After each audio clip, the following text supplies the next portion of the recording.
नमस्कार साथियों, गौरव ज्ञान धारा और ऑब्जेक्टिव प्रश्न धारा में आप लोगों का स्वागत है। आज एक ऐसे टॉपिक पे अपन चर्चा करने जा रहे हैं जो विद्यार्थी अक्सर पूछा करते हैं, चाहे एग्जाम कोई भी दे रहे हो, चाहे पशु परीक्षण दे रहे हैं या शिक्षक भर्तियों की तैयारी कर रहे हैं, आरएस की कर रहे हैं या किसी भी कोई भी लेवल का एग्जाम हो, उसकी तैयारी करने वाले विद्यार्थियों के मन में एक सवाल उपजता ही है कि सर कितने घंटे पढ़े, पढ़ाई के लिए कितने घंटे पर्याप्त है। ये हमेशा रहता है और कई सारे विद्यार्थी मेरी विचारधारा से जो है वो समानता भी रखते होंगे, जो बताएंगे। तो वे विद्यार्थी जो बहुत अच्छी तरीके से मैनेज कर पाते हैं उनके लिए तो बढ़िया ही है, लेकिन जो नए नए विद्यार्थी आते हैं और उन्हें ये चीज परेशान करती है और मन में एक मतलब असंतुष्टि सी रहती है कि पता नहीं हम जितने घंटे पढ़ रहे हैं वो सही है या नहीं। तो आज अपन जो छोटी सी चर्चा करेंगे ये आप यूं कह सकते हो कि एग्जाम स्ट्रेटेजी या स्टडी स्ट्रेटेजी से संबंधित टिप्स मान सकते हो आप। इसके बाद में आपकी दुविधा जो है वो समाप्त हो जाएगी। देखो होता क्या है, समझो इस चीज को। आप लोग किसी को देख रहे हैं, ठीक है, आप लोग कहीं किसी सिटी में तैयारी कर रहे हैं, कहीं लाइब्रेरी ज्वाइन कर रखी है, कहीं किसी ने कोचिंग ज्वाइन कर रखी है, कोई सेल्फ पढ़ रहा है, ठीक है, जैसे भी पढ़ रहे हैं। तो विद्यार्थियों के मन में जब तैयारी शुरू करते हैं तो उनके मन में आता है कि हम कितने घंटे पढ़े तो वो हमारे लिए पर्याप्त हो, ठीक है। और ऐसे में वो सोचते हैं कोई टॉपर बता दे या कोई ऐसा व्यक्ति बता दे जिसके पास में अनुभव हो या जो इस चीज को जानता हो। तो देखो, यदि बात करें मेरे खुद के एग्जाम देने की, तो मैं अपने एग्जाम में टॉपर रहा था और टॉपर रह के ही मैंने गवर्नमेंट जॉब हासिल की। यदि बात करें अन्य स्टूडेंट्स की, तो हजारों ने जो है मेरे इस चैनल से पढ़ के सिलेक्शन ले लिया है जीजीडी से, आप सभी जानते हैं। तो देखो, टॉपर्स की भी बात करें, मैंने कई सारे टॉपर्स से बात कर रखी है, और भी बात करें तो उन सभी का कहना है कि जो विद्यार्थियों के मन में ये चीज होती है ना, एक प्रश्न आता है कि कितने घंटे पढ़े, तो इस चीज का कोई औचित्य नहीं है इस चीज का कि कैसे। मान लीजिए कोई विद्यार्थी 15 घंटे बैठ गया, ठीक है, समझना इस चीज को, और आप लोग अपनी रणनीति तय कर पाओगे। 15 घंटे बैठा है और 15 घंटे में से वो कंसंट्रेट सिर्फ 4 घंटे कर पाया है, तो मुझे बताओ उसके लिए वो 15 घंटे काम किए या उसके लिए वो 4 घंटे काम किए? तो उसके लिए वो 4 घंटे काम किए। अब कोई विद्यार्थी 6 घंटे बैठा है और उसमें से उसने 4 घंटे कंसंट्रेट कर लिया, तो यानी कि उसके लिए भी 4 घंटे, उसके लिए भी 4 घंटे। अब ये थोड़ी हो गया कि वो 15 घंटे बैठा है, उसने बहुत सारा जो है अच्छी तरीके से पढ़ लिया।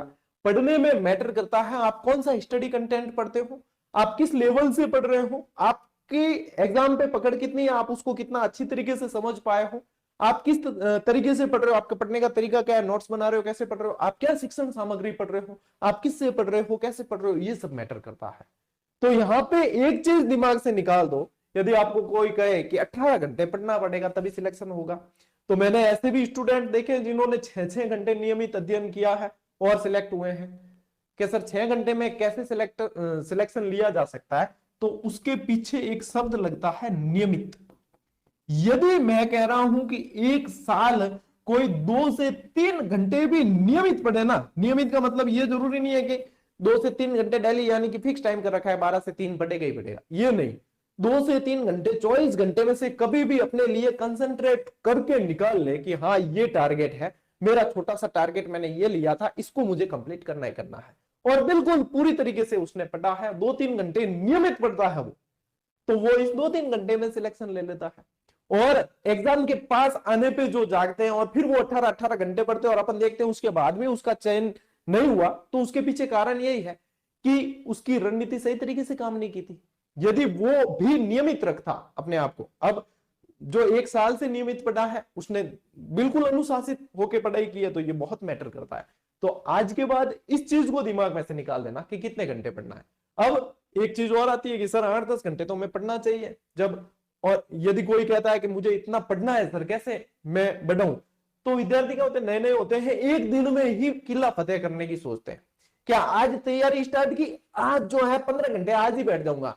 ऐसे में क्या होता है, वो पहले दिन बैठ भी जाता है, दूसरे दिन भी बैठ जाता है, तीसरे दिन भी बैठ जाता है, लेकिन धीरे कंटिन्यू नहीं हो पाता, क्योंकि वो क्या है, 1-2 दिन मोटिवेशन किसी का मिला है, उसका तो असर रहा है, बैठ गया, लेकिन धीरे धीरे धीरे धीरे धीरे वो काम नहीं आया। 15 घंटे में से भी यदि उसने 2-3 घंटे कॉन्सेंट्रेट किया, तो मेन चीज क्या है, वो काम तो 2-3 घंटे ही आया है।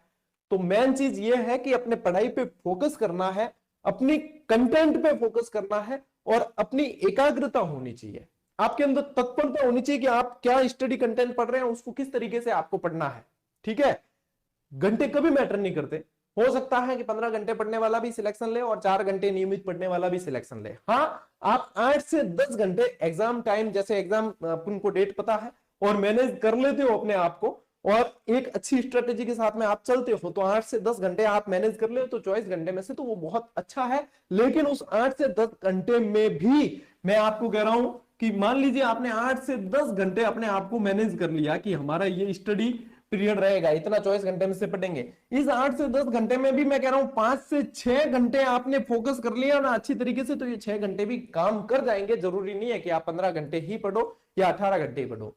कंक्लूजन इस वीडियो का यह है कि घंटे दिमाग में रख के नहीं पढ़ना है, छोटे छोटे टारगेट लेने हैं डेली के, उन टारगेट को अचीव करना है। चाहे वो 4 घंटे में हो जाए तो वो भी आपका काम का है, चाहे वो 10 घंटे में हो रहा है तो वो भी काम का है। यानी कि आप छोटे टारगेट बनाइए, डेली टारगेट अचीव करिए, फिर उनका दोहरान करिए। अब घंटे मैटर्स नहीं करते, आप इनको दिमाग में रख के पढ़ नहीं सकते, तो ये कभी आपके स्टडी में या सफलता में आड़े नहीं आएंगे कि हम कितने घंटे पढ़े, और आपको कहीं पूछने की भी आवश्यकता नहीं है। जो टॉपर्स कहते हैं वही चीज मैंने आप लोगों को बता दी कि घंटे डजंट मैटर। ठीक है, ये स्टडी अवर्स कभी भी मैटर नहीं करते। हाँ, धीरे धीरे आप जैसे आपकी पढ़ने के प्रति रुचि बढ़ेगी ना, आप लोगों का जो है सिटिंग पावर और मतलब अपने आप बढ़ेगा सिटिंग पावर। फिर आप पाओगे कि हम स्टार्ट में 4-5 घंटे ही कॉन्सेंट्रेट कर पाए थे, अब हम 12-12 घंटे भी पढ़ पा रहे हैं, लेकिन आप उस समय बोर नहीं हो रहे हो और आप सही तरीके से बिना बोझ के पढ़ पा रहे हो, तो वो काम का है। आप बोझ लेके कि हाँ 15 घंटे से टारगेट सेट किया इसलिए पढ़ रहे हो, तो वो काम का नहीं है। तो बिना बोझ के जितना भी पढ़ सकते हो पढ़ो, और बढ़िया आराम से पढ़ो। रेस्ट भी बहुत जरूरी है, और ये शरीर जब रेस्ट लेगा तो और भी बढ़िया परफॉर्मेंस कर पाएगा। ठीक है, तो कभी भी ये चीज दिमाग में मत रखना कि कितने घंटे मैटर्स करते हैं। आज के वीडियो में साथियों इतना ही, मिलते हैं अगले वीडियो में, अगले सेशन में, अगली क्लास में। तब तक के लिए राम राम, जय हिंद।